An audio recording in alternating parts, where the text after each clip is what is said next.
समझेंगे कि नल और जीरो वेक्टर क्या हो।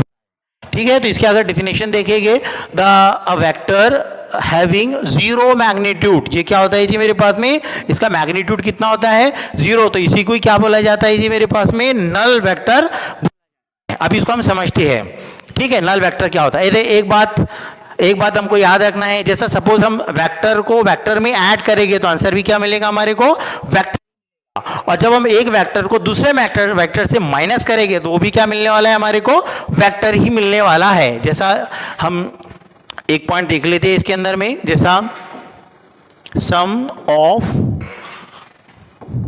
To vectors gives vector.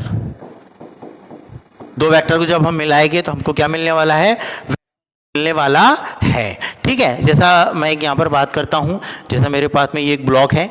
ठीक है, ये मेरे पास में क्या है, एक ब्लॉक है, और ये मेरे पास में वेक्टर ए है। ठीक है, और इधर क्या है मेरे पास में, यह वेक्टर बी है। ये वेक्टर ए हो गया और ये क्या हो गया मेरे पास में, वेक्टर बी हो गया। ए वेक्टर और बी वेक्टर की जो डायरेक्शन है वो क्या है मेरे पास में, अपोजिट है, लेकिन दोनों का जो मैग्नीट्यूड है, magnitude of a is equal to magnitude of क्या हो गया, बी हो गया। दोनों का जो मैग्नीट्यूड है वो क्या हो गया, सेम हो गया। तो अब हम एक काम करते हैं, दोनों वेक्टरों की अगर एडिशन करेंगे, अब जैसा सपोज वेक्टर ए है और जैसा फोर्स भी हमारे पास में क्या है, वेक्टर क्वांटिटी होती है, इसका हम बोलते हैं कि ये 10 न्यूटन है। ये कितना हो गया मेरे पास में, 10 न्यूटन हो गया। तो ये भी कितना होगा, ये भी कितना हो जाएगा, 10 न्यूटन हो जाएगा। ठीक है, तो ए वेक्टर और बी वेक्टर का दोनों का मैग्नीट्यूड आ गया। अगर हम दोनों का क्या करेंगे, सम करेंगे, तो मेरे पास में देखो सम अगर करेंगे हम, तो मेरे पास में ये ए वेक्टर है, ठीक है, और प्लस कितना हो जाएगा, ये बी वेक्टर हो जाएगा। लेकिन आप देख रहे हैं कि ए की डायरेक्शन क्या है, पॉजिटिव है, तो बी की डायरेक्शन क्या है, नेगेटिव है, और हमको मालूम है बी का मैग्नीट्यूड किसके बराबर है, ए के बराबर है। तो इसका मतलब मेरे पास में ये ए वेक्टर प्लस ही होगा, लेकिन बी वेक्टर को हम क्या लिखेंगे, माइनस ऑफ बी, और माइनस ऑफ कितना हो जाएगा, ये बी वेक्टर हो जाएगा। ये कितना हो जाएगा मेरे पास में, ये मेरे पास में क्या हो जाएगा, बी वेक्टर हो जाएगा।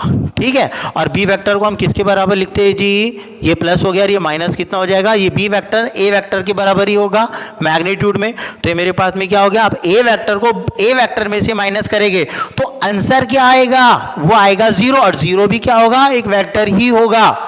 ये क्या होगा मेरे पास में, एक वेक्टर ही होगा। अगर ये ऐसा समझ में आया तो अच्छी बात है, या फिर हमारे पास में एक कंसेप्ट है, हम वो कंसेप्ट के थ्रू में इसको समझते हैं। जैसे हमारे पास में एक्सेलरेशन का फॉर्मूला है, एक्सेलरेशन का हमारे पास में क्या है, फॉर्मूला है, क्या है, वेलोसिटी अपॉन टाइम है। हमारे पास में क्या है, वेलोसिटी अपॉन टाइम है। लेकिन अगर इसको ये फॉर्मूले को अगर हम करेक्ट करें तो क्या होगा मालूम, कि acceleration is equal to change in velocity upon time होगा। ये क्या हो जाएगा, v तो आएगा, वेलोसिटी तो आएगा, लेकिन ये क्या आएगा, चेंज इन वेलोसिटी आएगा। हम इसको बोलेंगे change in velocity, del v, और मेरे पास में क्या रहेगा, टाइम रहेगा। जैसा हम इसको समझते, जैसा सपोज पहले मैं यहाँ पर था तो मेरे पास में ये 1 सेकंड है, और मेरे पास में क्या है, ये 1 मीटर है।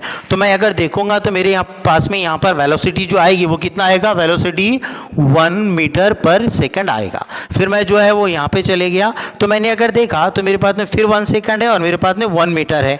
अब मैं देखता हूँ तो वेलोसिटी ये v1 है और ये मेरे पास में क्या है, v2 है। तो अगर देखता हूँ तो ये भी कितना आता है जी, 1 मीटर पर सेकंड आता है। तो अगर मैं ये इसका नाम दूँ a और इसका नाम दूँ b, तो ए पॉइंट पे मेरे पास में वेलोसिटी कितनी थी, 1 सेकंड थी, और बी पॉइंट पे तो मेरे पास में वेलोसिटी कितनी होगी, 1 मीटर पर सेकंड होगी। तो क्या मेरे पास वेलोसिटी चेंज हुई क्या, ठीक है। तो एक बात यहाँ समझ में आएगी, जब भी मेरे पास में वेलोसिटी जो है वो कांस्टेंट होगी तो एक्सेलरेशन क्या होगा, 0 होगा, और एक्सेलरेशन क्या है, एक वेक्टर क्वांटिटी है, तो इसका मतलब ये मेरे पास में क्या आएगा, 0 आएगा। 0 एक मैग्नीट्यूड है एक वेक्टर का, तो क्या बोलेंगे, नल वेक्टर और जीरो वेक्टर। ठीक है, यानी जब भी हमारे पास में वेलोसिटी जो है वो यूनिफॉर्म मोशन करेगी, यानी वेलोसिटी कांस्टेंट रहेगी, तो एक्सेलरेशन कितना आएगा, 0 आएगा। अगर आपको समझ में आ गया होगा तो बहुत अच्छी बात है। ये था हमारे पास में नल और जीरो वेक्टर। ठीक है।